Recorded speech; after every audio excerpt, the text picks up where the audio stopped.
여러분 생각에는 몇 분 정도 쓰셨을 것 같으십니까? 예수님이 손가락으로 쓰셨다고 표현하고 있어요. 손가락으로 뭐라고 히브리어로 뭘 이렇게 쓰셨겠죠? 한 5분, 10분, 20분, 얼마가 지났을까요?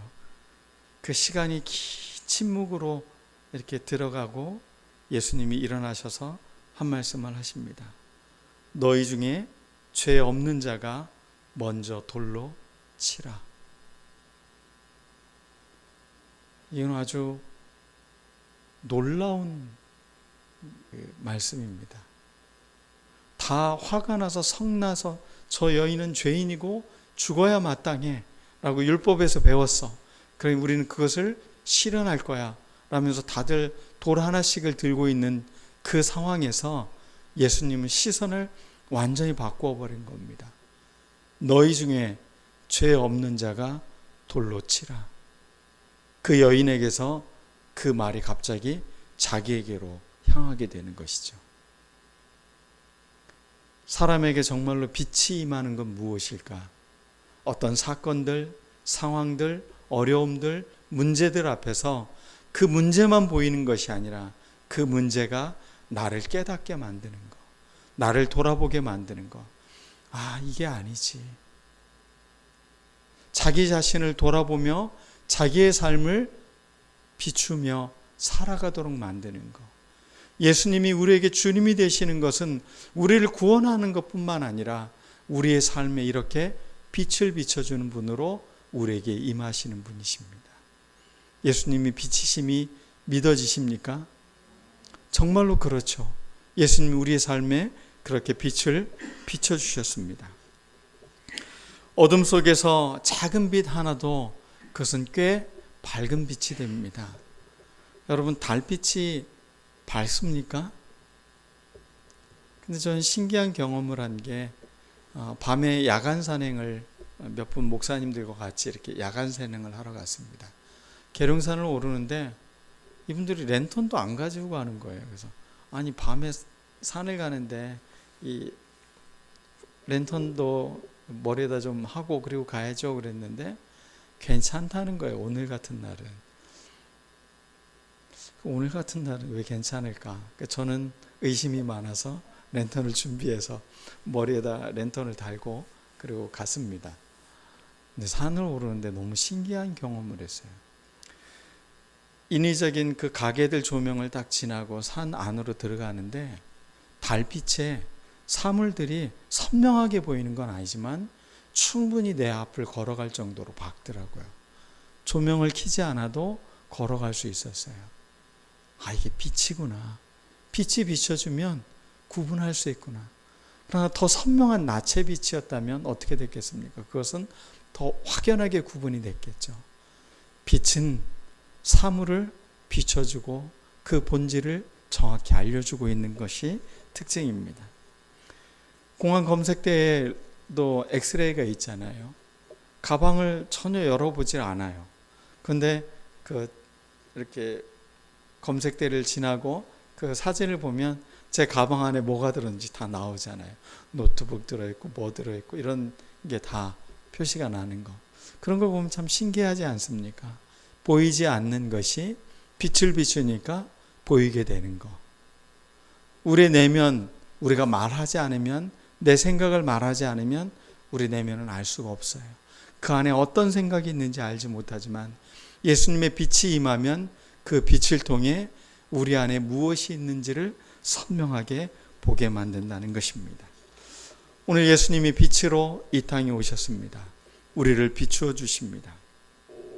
사람들은 고발할 조건으로 또 예수님을 시험하려고 이 사건을 구성했다면 예수님은 그러한 사건의 구성이 더 중요한 것이 아니라 바로 너의 내면을 살피는 그 눈이 더 중요함을 우리에게 알려주고 있는 것입니다.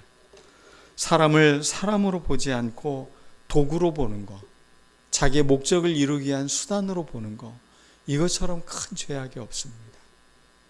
가끔 부모님들이 자식들에게 마치 자기의 이루어지지 않은 어떤 꿈을 대신 이루어질 대상으로 자녀들을 그렇게 양육하는 분들이 계세요. 그 아이는 그 아이의 삶이 또 그 아이에게 펼쳐질 놀라운 세상들이 기다려지고 있어요. 엄마의 그런 욕구를 충족시켜주는 대상으로서 아이가 아니라는 거죠. 우리가 진짜 내면의 빛을 두고 있지 않으면 자기가 갖고 있는 어둠 안에서 삶을 살아가게 되는 것입니다. 우리가 절대 사람을 도구로 생각하면 안 됩니다. 바리새인과 서기관들은 이 여인을 통해 예수님을 붙잡으려고 했던 나쁜 의도를 갖고 있었습니다. 그런데 그것을 통해 한 여인의 삶은 송두리째 무너지게 만든 것이었습니다. 한 사람이 죄를 범한 것을 공개적으로, 그래서 인간 이하의 삶을 또 죽음에 내몰도록 하면서 자기들의 목적을 이루려고 하는 사람들, 이게 인간의 폭력성이 아니고 무엇이겠습니까? 오늘 다시 한번 이 말씀이 여러분의 삶을 한번 비추는 빛이 되었으면 좋겠습니다. 시선의 방향을 바꾸어 과연 나는 어떠한가, 내 자신의 삶을 돌아보는 우리들 모두가 되었으면 좋겠습니다. 두 번째로 빛은 사람을 죽이는 것이 아니라 살립니다. 방사선 치료를 한다고 하죠. 그것도 빛이죠. 빛에게는 정말로 치료에 또 생명을 보존하는 특징들이 있는 것 같습니다. 자신의 삶을 볼 수 있는 용기를 갖는 사람들은 놀라운 것은 그 빛이 우리의 삶을 회복시켜 나간다는 것입니다. 너희 중에 죄 없는 자가 이 여인에게 돌로 치라 그랬는데 나이 든 사람부터 시작해서 청년에 이르기까지 돌을 하나씩 내려놓고 다 떠났습니다. 거기는 아마 꽤 많은 돌들이 있었겠죠. 그리고 예수님이 너를 정죄하던 그 사람들은 어디 있느냐라고 묻자 아무도 없다고 이야기를 하죠. 그리고 예수님께서도 나도 너를 정죄하지 않는다. 예수님의 삶이 어떠한 삶인가? 생명을 구원해서 생명을 살리는 일을 하십니다. 그게 은혜입니다. 이 여인이 현장에서 죄인으로 잡힌 사람입니다. 그런데 이 여인에게 죄를 묻지 않고 이 사람을 용서하며 다시는 죄를 범하지 말라고 하십니다. 여기는 두 가지 중요한 말이 있습니다. 나도 너를 정죄하지 않는다. 은혜가 있습니다. 그 다음에 다시는 죄를 범하지 말라라는 변화가 있다는 것입니다. 기독교인들이 은혜에 대해서는 이야기를 많이 하는데 그 은혜가 변화의 자리로 가지 못하는 것, 그것은 문제가 있는 것입니다. 우리의 삶이 예수님을 만났다면 우리의 삶이 용서의 삶을 살아가는 것입니다. 그리고 우리의 삶도 그렇게 변화되는 삶을 살아가는 것이죠. 상상을 해봤습니다. 이 여인의 삶은 어땠을까? 공개적으로 그렇게 사람들 앞에서 그렇게 질타받고 사람들이 죽이려고 하는 그 위험을 만났던 이 여인의 삶, 정말 망가졌을 것 같아요. 요즘으로 말하면. 근데 그 망가진 삶을 주님은 정죄하지 않으신다는 거예요. 그리고 그를 용서하시고 다시는 죄를 범하지 말라고 하십니다. 그리고 이야기하십니다. 나는 세상의 빛이다. 나는 생명의 빛이다. 라고 이렇게 이야기를 해주셨습니다. 빛을 비췄다는 건 이제 네가 걸어갈 길이 있다는 것을 보여주는 것입니다. 변화가 있다는 건 예수님을 따른다는 이야기입니다. 여러분들의 삶이 이제 예수님을 따라가고 계십니까? 내가 예수님처럼 그분이 살아갔던 삶에 나도 연장된 삶을 살아가겠습니다. 그런 마음이 있어야 되는 거죠. 자, 성난 군중들이 돌을 들고 있는 그 긴박한 상황이잖아요. 그때 예수님은 앉으셔서 손으로 글씨를 쓰셨어요. 그리고 너희 중에 죄 없는 자가 돌로 치라. 그리고 그 다음 행동이 굉장히 중요합니다. 분명 예수님 앞에 이 여인을 갖다 놨을 것 같아요. 마치 이렇게 막 거의 던지다시피 이 여인을 갖고 갔겠죠. 데리고 갔겠죠. 그러면 예수님과 이 여인의 거리는 굉장히 가까운 거리입니다. 너희 중에 죄 없는 자가 돌로 치라. 그리고 예수님이 그 자리를 떠나오지 않으셨어요. 다시 그 자리에 앉으셔서 손가락으로 글씨를 쓰고 계셨어요. 이 여인에게 오는 돌은 예수님에게도 날아올 수 있어요. 예수님의 사랑이 어떠한 것인가를 보여주는 아주 중요한 구절인 것 같아요. 이 여인을 정죄하지 않는 것뿐만 아니라 이 여인의 돌 맞는 것에 함께할 마음으로 예수님은 그곳에 같이 계신 거예요. 마치 아이를 보호하기 위해서 엄마가 아이를 이렇게 감싸 안는 것처럼 아마 예수님의 이 모습은 이 여인을 감싸 안아주는 마음이 아니었을까 그런 생각을 갖게 합니다. 그런 예수님을 바라보며 사람들은 다 돌을 내려놓고 다 떠났습니다.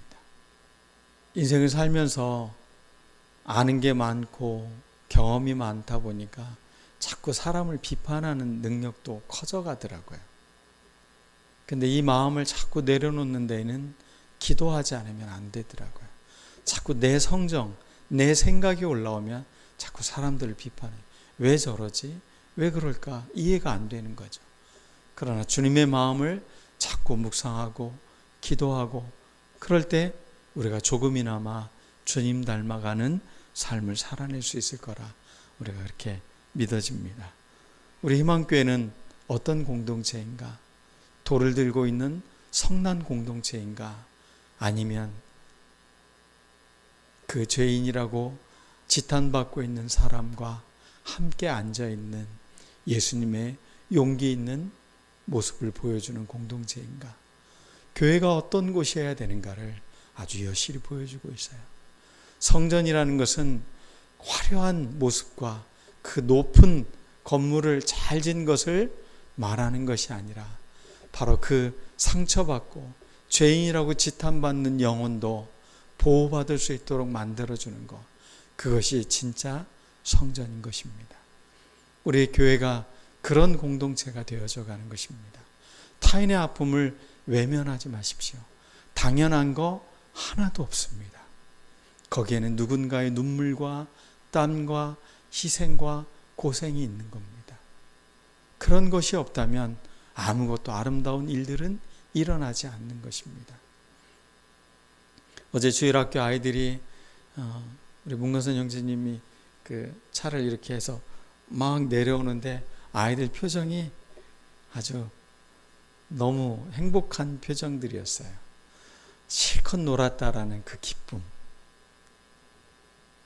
근데 아이들이 그냥 자기들만 물속에 있었으면 재미없었겠죠. 청년들이, 선생님들이 함께 놀아주고 함께 했으니까 아이들이 더 그런 만족감이 있는 겁니다. 당연한 게 아니라 누군가의 수고와 누군가의 땀입니다. 여러분 이거를 기억하셔야 돼요. 요즘 사람들은 나에게 그렇게 큰 것이 아니면 굳이 생각하지 않아요. 그 사람의 수고와 그 사람의 노력과 그 사람의 헌신을 마음 불편하니까 생각하지 않고 자꾸 외면하려고 한다는 거죠.